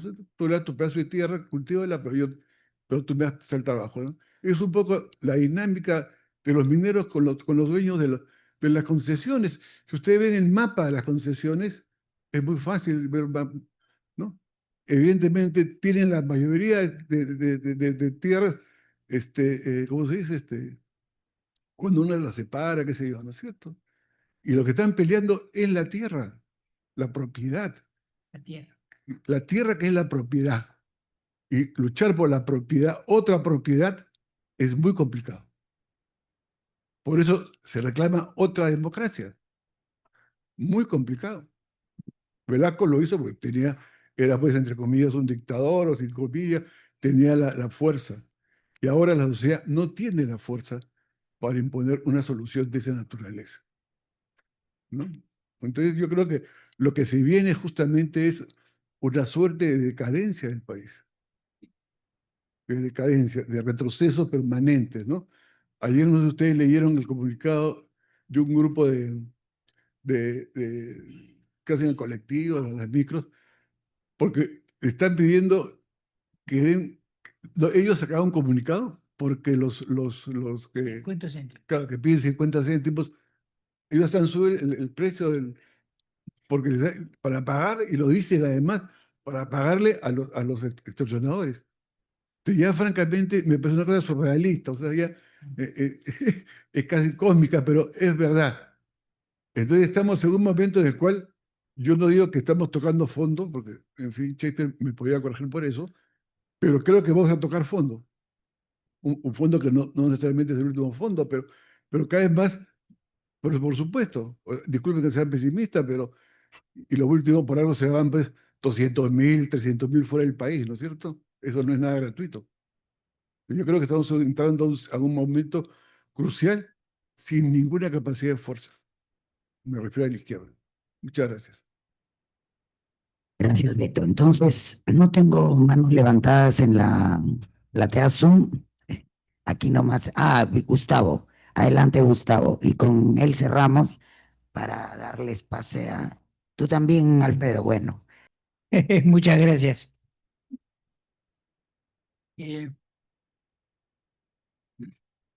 No estamos uniendo el discurso de la señora con el tema de los derechos humanos. Y no lo estamos uniendo porque el tema de los derechos humanos no es a policías que matan, sino a otra gente de otro Perú, con otro sentimiento, con otra manera de apapuchar, de querer y hasta de odiar y de vengarse. En este Perú fracturado, creo que tenemos que unir las cosas porque nos falta una mirada de lo que yo diría el Perú como negocio de grandes capitales. No lo pensaba decir, pero Beto precisamente me inclinó a eso. Porque 5 rápidos ejemplos. Represa de Olmos. Se sabía que la represa de Olmos tenía que ser para pequeños propietarios. Se regó con Odebrecht. Y Odebrecht compró. Y era gran propietario. Ahora Olmos se rellenó, ya no funciona, hay que hacerla agrandar, como ha sucedido con todas nuestras represas. Se sabía, no importa. Ahora está el negocio para volver a invertir en esa represa. Tren. El señor Alan hizo un tren con unas columnas que tuvieron que ser derrumbadas por un lugar en el cual no había proyecto y que era el proyecto no visto sobre otros dos proyectos. Luego lo volvió a hacer con Odebrecht en este caso, perdiendo dinero y sin que sea rentable. Y ahora viene el señor Porky que nos va a poner un tren que hace muchos años se pensaba que podía ponerse en vez de una línea de metro. Por eso es que Callao no quiere el tren, porque el metro va a pasar a 3 cuadras. O sea, dense cuenta, es un negocio. Entonces, un tren, una nueva inversión que se quiere hacer, un Dubái, frente a la Perla, en la punta, frente a la Perla, que no está en el plan de desarrollo económico. En todo caso, y tengo muchos más ejemplos, son movimientos enormes de dinero que al final el Perú los pierde en la CIADI. De esos grandes movimientos de capitales, y la propiedad está ahí, es que estamos hablando y no... Cuando hablamos de los escándalos, hablamos de la pequeña minuta, ¿no es cierto? Hablamos de la señora que le compra a una comunidad campesina un relleno sanitario de un rellenista sanitario tramposo, ¿no es cierto? Hablamos de cantidades de negocios que claro que son grandes, pero que no tienen mucho que ver con los millones de capitales que se están moviendo arriba. Eso es lo que no estamos viendo. Y por supuesto, cómo eso está matando, ¿no es cierto?, el resto de la vida cotidiana, la está destruyendo y ahí está destruyendo la manera como la gente reacciona. Perdónenme, no puedo sino de citar una cosa que es muy conocida. No se ha gastado un solo sol, uno, en vivienda en los pueblos jóvenes. No existe problema de vivienda. El problema de vivienda se soluciona dándole plata a empresarios que hacen caja de zapatos de 50 metros cuadrados en lugares que muy bien están siendo estudiados, entre otras cosas, por nuestro compañero acá. Entonces, hay un desprecio al tema de la vivienda, al Perú real. Termino. Necesitamos orden, porque yo no creo que haya coaliciones. Ahí todavía no se han coalicionado, son sectores y el único que gana efectivamente es el discurso que ignora que existe una realidad que se mueve, que produce, o es que no había minería en la época de los incas en el Cerro Ananea, o es que no había minería, producción, cultivos, autoconstrucción. ¿Por qué nada de eso tiene una suerte de estatuto, ¿no? O sea, ¿por qué nada de eso se convierte en un sistema marginal, por supuesto, no es el de los grandes capitales? ¿Por qué se ignora este Perú profundo? Y yo creo que, por supuesto, que la señora no es siquiera capaz, yo creo que lo expresa muy bien, porque expresa la ignorancia que existe desde nuestro Perú profundo muchas veces. Lo digo con pena y con miedo a que sea de ser malinterpretado. Bueno, quiero agregar esa preocupación, ¿no es cierto?, a la que siempre hemos tenido en Desco. Permítanme terminar con ello porque soy el más viejo de los Descos que hay aquí, ¿no es cierto? Desco se fundó con la idea de los católicos, la praxis, ¿no es cierto? Era la práctica en el campo y la reflexión sobre esa práctica en la investigación. Nunca se creó como un centro de investigaciones puro, ni como un centro activista de dar leche al descosido, ¿no? Eso ya se viene perdiendo, están pasando la época, pero eso es lo que quiero recordar en estos 60 años. Un segundo, ¿ya? Fíjense, vea, así como yo he hablado de la propiedad, lo que está apareciendo es una protoburguesía. Una protoburguesía. Es decir, ya no son los arrendires que Velasco le dio a la tierra, que no saben leer ni nada por el estilo, y que lo saben leer, van a las universidades y tienen mucho dinero. Y eso no lo quieren tratar públicamente nadie en este país, porque le da miedo hablar sobre los plebeyos, como diría Franco. Entonces estamos frente a una posible, que no digo que sea así, una especie de comienzo de un proceso revolucionario en el sentido de cambio de burguesía, de élites. ¿O no creen ustedes que hay nuevas élites? Porque hay plata, como dice bien Gustavo, y la propiedad sigue siendo lo central. Ahora ya no es la tierra para cultivar papas, sino es para robar las tierras para las casas, pues las carreteras y todo lo demás. En eso estamos. Entonces yo creo que estamos justamente en un momento de quiebre y que lamentablemente eso no va a pasar el tren, ¿no? Porque va a ser el tren posiblemente el Borken. ¿Creen que no se daban cuenta que no iba a haber puerta para el aeropuerto nuevo? ¿Creen que eran tan imbéciles que no se dieron cuenta que iba a faltar un acceso al aeropuerto? ¿Creen ustedes eso? ¿O creen que no les importaba? Que había zombies y había gente que ganaba mucha plata con todo este asunto. Vamos cerrando con Alfredo. Disculpa, paso antes. Yo lanzo una pregunta más pensando en qué va a pasar de aquí hacia adelante. Bueno, las elecciones del próximo año, todo eso. Pero también en ese análisis coyuntural, ¿qué estamos observando respecto a quienes en algún momento, hoy jóvenes o un poco más adultos, pueden pasar a tomar parte activa dentro de la política, sea partidaria o participativa? Es decir, que se convierten en autoridades o, en esencia, personas en la sociedad que puedan hacer incidencia para el cambio. Entonces, me preocupa también el pensar sobre estas personas, me incluyo dentro de ese grupo de personas, donde quizás no estamos haciendo desde esas juventudes o ya pasando a la juventud ese análisis coyuntural respecto a, sabemos qué es lo que pasa, pero sabemos qué podemos hacer para cambiar todo eso o por dónde empezar. Estamos analizando realmente cuál es el pensamiento o la capacidad crítica de estas personas, de nosotros que estamos quizás en otros ámbitos o en otros espacios, y cómo nos estamos preparando para que podamos conseguir finalmente una transición que va a tomar muchos años, pero que en algún punto alguien debería tomar esas riendas o ser parte de esa ola de cambio o transformación, sabiendo que hay muchas cosas o muchos obstáculos que podemos encontrar en el camino.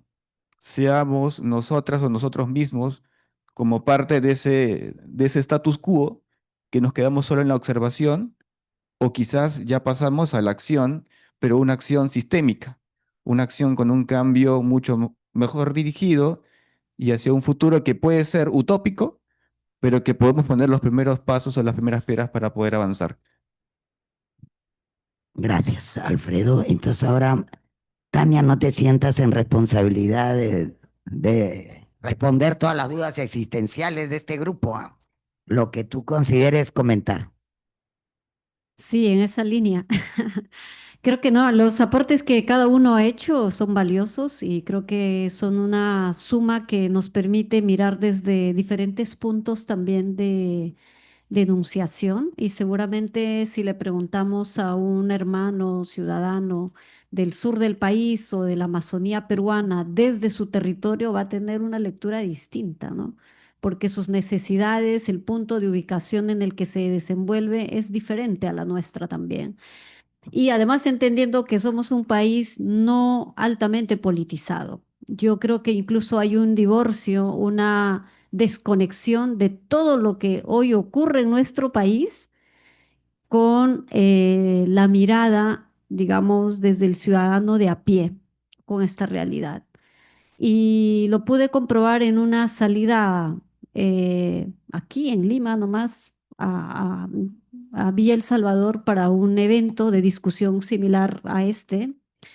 Y los ciudadanos expresaban con total honestidad que no sabían nada de lo que estábamos hablando, que no sabían que había una intención de captura del Ministerio Público o del sistema de justicia, que habían estos líos, ellos decían, ¿no? Pero entonces es una pelea de dos personas por un poder, por un cargo. Entonces, esa desconexión obviamente no es gratuita, son también resultados de procesos carentes también que tenemos como ciudadanos, que se tiene desde el sistema educativo, y con eso no quiero en todo caso subestimar los liderazgos, las dirigencias que se organizan, que salen a protestar, salen a expresar su voz, generan espacios de esta naturaleza, sí los hay, y creo que a ellos hay que reconocer, a ellos hay que motivar a que lo sigan haciendo, pero yo diría que no es el común, no es la mayoría de peruanos. Y tal vez es eso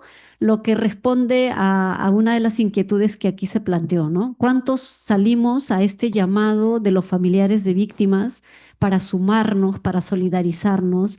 Porque están haciendo el llamado hacia la justicia y no impunidad que cualquier otro ciudadano en nuestro país de estos tiempos podría ser vulnerado. Con un Estado que no te garantiza mínimos derechos, podría ser usted, podría ser el vecino de su barrio, podría ser un funcionario público, podría ser cualquier peruano, ¿no? Y me estoy refiriendo no solo a las víctimas de la represión de los últimos años, 22, 23, también de los familiares que vienen del proceso del pasado reciente de nuestra historia, con el conflicto armado interno, de familias que han caminado 40 años y también han envejecido pidiendo justicia. Eso es terrible en nuestro país. O sea, el dolor que tienen estas familias, ¿no? Cuando saben que hay una ley de impunidad y que va a tratar de imponer un olvido hacia sus vivencias en carne propia de la injusticia y de una brutalidad que les ha quitado la vida a sus seres queridos, la verdad es que ser ajeno a eso como peruanos, en mi situación como ayacuchana, imposible, ¿no? Imposible. Y eso es lo que sienten los hermanos del sur del país, los puneños cuando dicen vamos a ir a Lima a manifestarnos, a protestar y pedimos la solidaridad de los grupos organizados, los colectivos. Ellos hicieron su trabajo, convocaron, coordinaron con algunos colectivos, redes de artistas, bloque feminista, dirigencias de los conos, estudiantes, el grupo de música Sicuris, estudiantes de la San Marcos, de la Católica, etcétera. Los que hay salieron, pero como digo, no siempre es como lo esperado, ¿verdad? Una masa, a esto que se llama la masa crítica que empieza a hacerse visible o a expresarse, no siempre es la que tenemos en todo caso a la simple vista. Yo creo que en este tiempo que algunos también llaman como este pacto de gobierno, ¿no? Entre dos poderes del Estado, básicamente, legislativo y ejecutivo, se han sostenido mutuamente, eso nos queda clarísimo, ¿no? Como de pronto después de la toma de poder por la señora Boluarte, el giro rápido, ¿no? Entre un Congreso que antes censuraba y atacaba a un ejecutivo y de pronto más bien parecen como amigos de siempre, ¿no? Amigos eh, como si hubieran hecho como un pacto literal a querer protegerse, ¿no? Y eso es, y lo que hemos notado en este tiempo, además del sostenimiento mutuo entre estos dos poderes, es la captura de las instituciones. Hoy un tribunal constitucional que no representa ni siquiera la posibilidad de declarar inconstitucional lo que es inconstitucional, y al revés. O sea, el Parlamento incluso a propósito presenta una demanda de inconstitucionalidad para que el TC la falle a favor. O sea, esas leguleyadas que ocurren en el Parlamento no son nada gratuitos, ¿no? Porque sabes que los que están ahí responden a un poder, a un objetivo, a un interés muy particular. Entonces, los magistrados que debaten sobre un derecho, vamos a decir, de orden tan básico como el derecho a la igualdad, ¿no? Y tú los escuchas en en las entrevistas que hacen, ¿no? Por ejemplo, sobre el antecedente que tenía este miembro de la Junta Nacional de Justicia, Ríos Patio, ¿no? Por violencia de género contra su ex esposa, ¿no? Algo tan elemental y señalando la que preside, la presidenta del Tribunal Constitucional, diciendo que lo más grave es el divorcio, ¿no? Que es grave, crítico, una situación tan íntima y cómo quedan los hijos, ¿no? Esa para ella no es nada la violencia de género y es presidenta del Tribunal Constitucional. Esas cosas cuando uno escucha, por supuesto, se da cuenta de cómo nuestro Estado, y alguien lo decía, cómo es posible que los mecanismos que debieran garantizar estos mínimos básicos de democracia, de derechos, de responsabilidades, no lo están haciendo. Y es porque claramente hay una captura del Estado. Ya no es ya un par de instituciones, yo creo que es una intención de captura del Estado. Y lo que yo temo es que en adelante en realidad esto sea camino al autoritarismo en un posible siguiente gobierno. Si es que con las reglas de juego para el proceso electoral que se deviene el próximo año, así como vamos, la verdad es que es posible que, que podamos incluso tener un gobierno entrante con este lastre autoritario y de continuidad de la impunidad y con instituciones que ya están eh, no solo debilitadas, sino capturadas. O sea, ¿qué esperamos? Yo la verdad no es que, sé que las esperanzas son los últimos que perdemos, pero siendo realista también creo que no es nada aliciente y positivo lo que viene. Y entonces la pregunta es, ¿qué hacemos como ciudadanos? ¿Cómo proyectamos un mejor escenario? Y creo que ahí nuevamente recae doble o triplemente responsabilidad en la población, en la ciudadanía. Ese poder que se dice que los ciudadanos tenemos para transformar la realidad, para convocarnos, para solidarizarnos, es lo que hay que seguir apelando. De otra forma, o sea, ¿quiénes lo harían? Y es lo que dicen incluso los ciudadanos de a pie. Si nosotros no lo hacemos, ¿quién lo va a hacer? Si nosotros no empezamos a organizarnos para reclamar esto o aquello, ¿quién lo va a hacer, no? O sea, hoy estamos en un nivel de desprotección, de indefensión, una defensoría del pueblo que no defiende y más bien constantemente ofende, como dicen también nuestros hermanos y hermanas. Y efectivamente, ¿no? Una defensoría que no está defendiendo al pueblo ni saca la cara por cuestiones tan básicas, elementales también en nuestro país. Al contrario, son ellos los que están presentando iniciativas incluso contrarias a las legalidades que podrían estar abrazando. Yo sí siento que hay una profundización de una agenda conservadora. No es que no imagino que ocurriera esto, yo creo que sí las hay. Estas narrativas que se han ido construyendo desde una perspectiva antiderechos humanos, antidiversidad, antidemocrática, antimigratoria, responden a una agenda conservadora.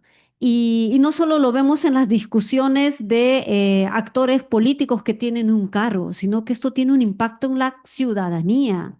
O sea, las discusiones que ocurren en las plataformas de redes sociales, que no es el único recurso fuente a la que podemos ir, pero socialmente también en los espacios donde estamos, sí notamos que esta agenda conservadora está empezando a calar.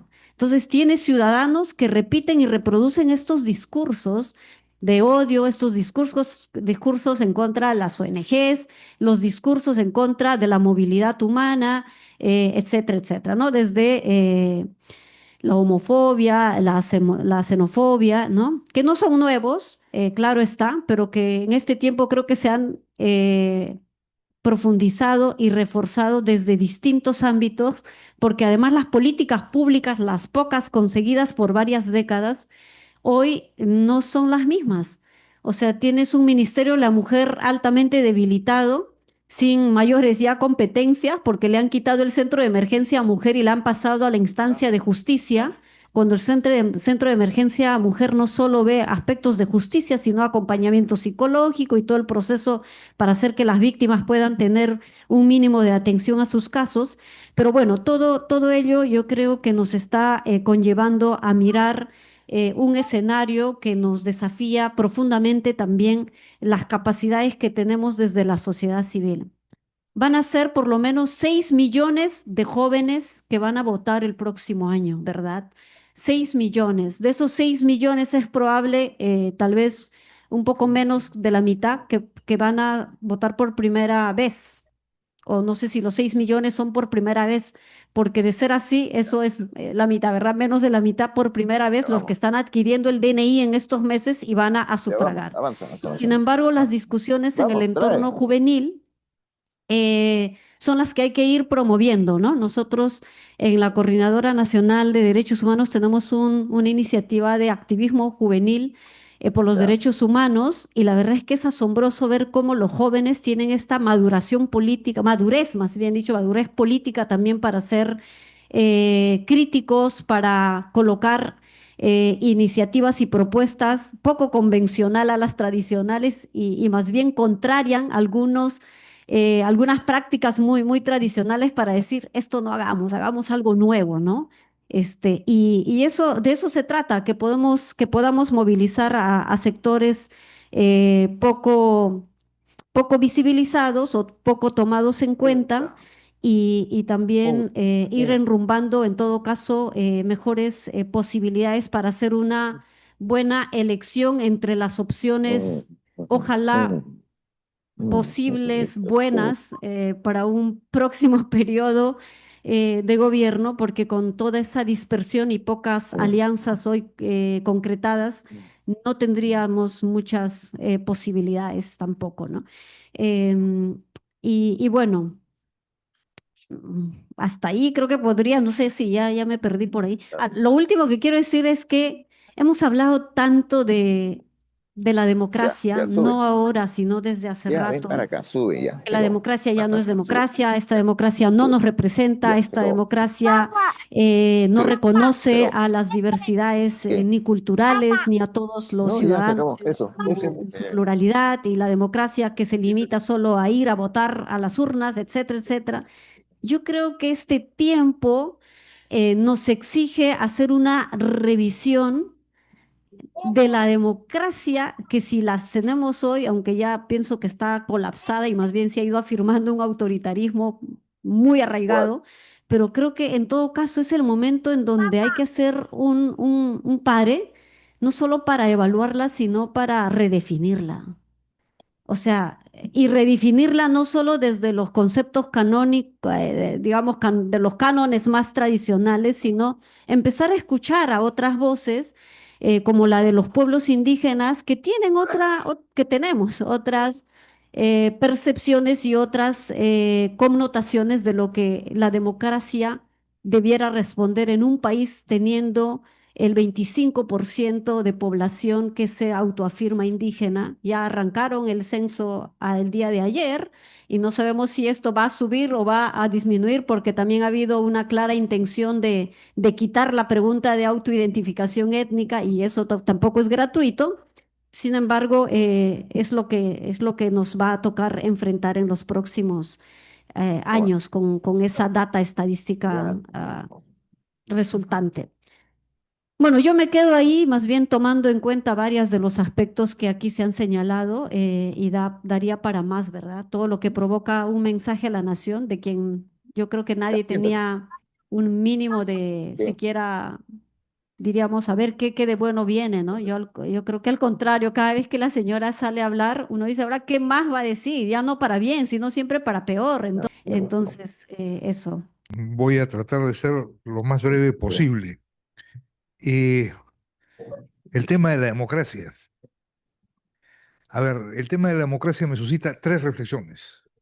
Primero, en este país, desde la izquierda y desde las ciencias sociales, en los últimos 50 años, los únicos que trataron de pensar la democracia por un instante fueron Carlos Iván de Ory y los zorros.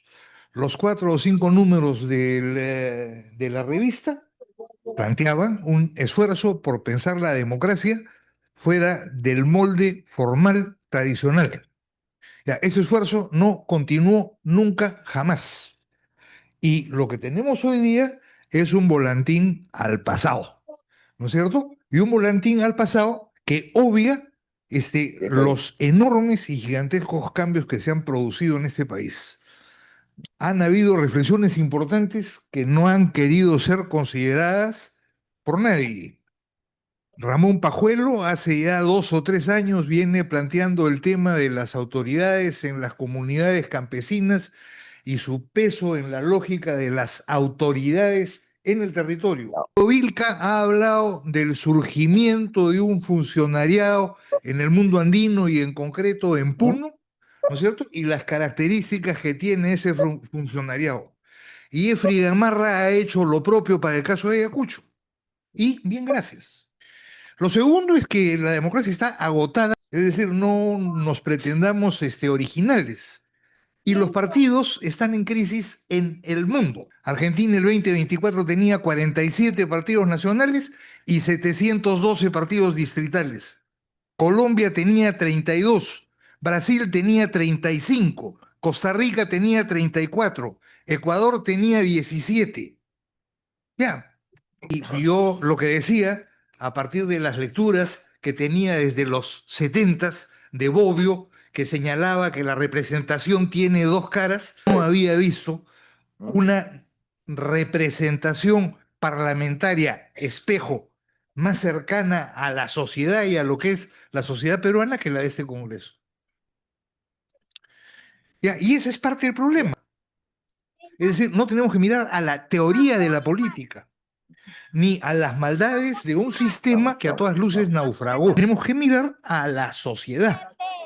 Y de alguna manera, por esta vía, a partir, digamos, de la pregunta de Yolanda, la evaluación de las respuestas, tenemos que entender los límites de las respuestas a partir de esas miradas a la sociedad. ¿Las qué? Digamos, la dificultad ¿Qué flores? para que hubiera una convergencia mínima de las distintas caminando. movilizaciones y protestas que se hicieron. La posibilidad de que hubiera un reconocimiento de las organizaciones del esfuerzo de los familiares, por ejemplo. Mirar la realidad de los transportistas, que en teoría iban a ser la vanguardia de esa paralización, y en realidad lo que estaban haciendo, como han hecho siempre, era su lógica de negociación. Yo conversaba con un dirigente de mercado en San Bartolo, un balneario pacífico donde vivo, después de que balearon a las 9:30 de la mañana al secretario de Construcción Civil y socio del alcalde del distrito. ¿Y qué cosa es lo que me decía? Me expresaba su preocupación porque Roberto, que así se llama el personaje, ponía orden acá. Ahora, ¿qué vamos a hacer? En él se podía confiar, no en la policía. En los 80s, si había el secuestro al paso, me llevo a tu hijo y págame con la licuadora, el asunto funcionaba de esa manera, es decir, se generan formas de orden que me da la impresión tenemos que empezar a mirar. El tercer asunto tiene que ver con el capitalismo, y yo estoy totalmente de acuerdo, digamos, con la pregunta que hacía Alex, y en fin, con la sugerencia de mirar a Piketty o a quien quieran. Ya, el capitalismo es la propiedad y lo que estamos mirando es un momento del capitalismo en el planeta. Y ese momento del capitalismo en el planeta, que de alguna manera tiene una lógica de desglobalización como un momento del capitalismo, empujado por quienes empujaron la globalización, digamos, tiene un momento que tiene que ver con la nación, etcétera, etcétera, y parte de los discursos que oímos de alguna forma en el mundo, supone también una división internacional del trabajo. Y en esa división internacional del trabajo, el oro de acá tiene un valor internacionalmente, se compra en los mercados formales y sí, hay protoburguesías, sin duda, pero hay burguesías que se siguen beneficiando de esto. Digamos, entre los principales ganadores del oro ilegal están varias empresas medianas y grandes absolutamente formales. La Poderosa se quejaba de los muertos que se habían producido y cuando no un sociólogo, sino Roque Benavides dice, me genera cierta desconfianza que trabajen con esa gente, La Poderosa rápidamente dijo, no, ellos no son nuestros trabajadores, nosotros tenemos un acuerdo comercial, los contratamos, etcétera, etcétera, es decir, les blanqueamos el oro. Ya, y en la cadena de valor, todas las plantas procesadoras son formales. Y las dragas las vende Ferreiros. Bueno, entonces, de alguna manera, me da la impresión que es por ahí por donde tenemos que empezar a mirar las cosas. Y tenemos que empezar a mirarlas reconociendo de alguna forma el papel que hemos cumplido, que cumplimos en ese orden de cosas. Violeta se preguntaba qué pasó tras la caída de Fujimori, es decir, qué cambió. No cambió mucho, no cambió mucho, cambiaron formas. Cuestiones de fondo, me da la impresión que a estas alturas creo que no cambiaron lo que debieron cambiar. La izquierda, que digamos asiste a la caída de Fujimori y que algún papel tiene, en fin, es una izquierda que ya está exánime y que en última instancia se convierte en parte de lo que hemos vivido desde el retorno a la comillas democracia hasta el día de hoy. Entonces, ya, ¿qué cosa es ser de izquierda hoy día? Yo diría que lo primero debiera ser mirar a la sociedad y encontrarse con la sociedad nuevamente, ¿no es cierto? ¿Cómo pensar la democracia hoy día? Nuevamente miremos a la sociedad y miremos todo lo que ha cambiado y veamos cuáles son los componentes desde la sociedad que tienen que expresarse en un sistema político. Ya. ¿Esto es radicalmente distinto a lo que hay? Es bastante distinto. Sí, es bastante distinto. Porque tiene que expresar a una sociedad que me da la impresión es bastante, yo diría, bastante distinta. Coincido con Beto, la democracia hoy día, y yo diría en el corto y mediano plazo, no es una solución. ¿No es cierto? Y no es una solución porque en la medida en que perdimos vínculos con la sociedad, en la medida en que la sociedad cambió grandemente, en la medida en que se fragmentó, se fracturó en distintas capas, en distintas formas, ¿no es cierto? En la medida en que no hay una capacidad de reconocimiento de esas piezas, incluso en el mismo territorio, y pensemos en Ayacucho del norte y el sur, por ejemplo, ¿no es cierto? O pensemos en Puno, el mundo aymara y el mundo quechua, por ejemplo. En la medida en que no hemos estado mirando eso, en esa medida es mediano plazo, porque es eso, y es el orden, de alguna manera, que se ha ido construyendo, el que tendría que expresarse en un sistema político. Entonces, los próximos 5 años, sí, estoy de acuerdo con Javier, van a ser terribles porque van a ser más de lo mismo, o sea, peor. Y la única manera de responder es desde la sociedad, y la única manera de responder desde la sociedad es, en principio, recuperando la política desde la sociedad. Es decir, recuperando la política en la lógica de organización y articulación social, y empezando desde allí a levantar, digamos, al nivel, comillas, político-institucional, lo que se viene con dificultades construyendo, lo que de alguna manera viene resistiendo. En un contexto, me da la impresión en donde vamos a tener toda una campaña electoral que va a tener en el centro a las economías ilegales y a esto que llamamos a protoburguesías, que están instaladas hace rato. Es decir, que tienen un poder económico significativo, que tienen una capacidad de construir orden importante, que interlocutan con los actores campesinos, con los actores de las ciudades, y de alguna manera que en ese sentido están haciendo política y están construyendo su propio orden. Gracias.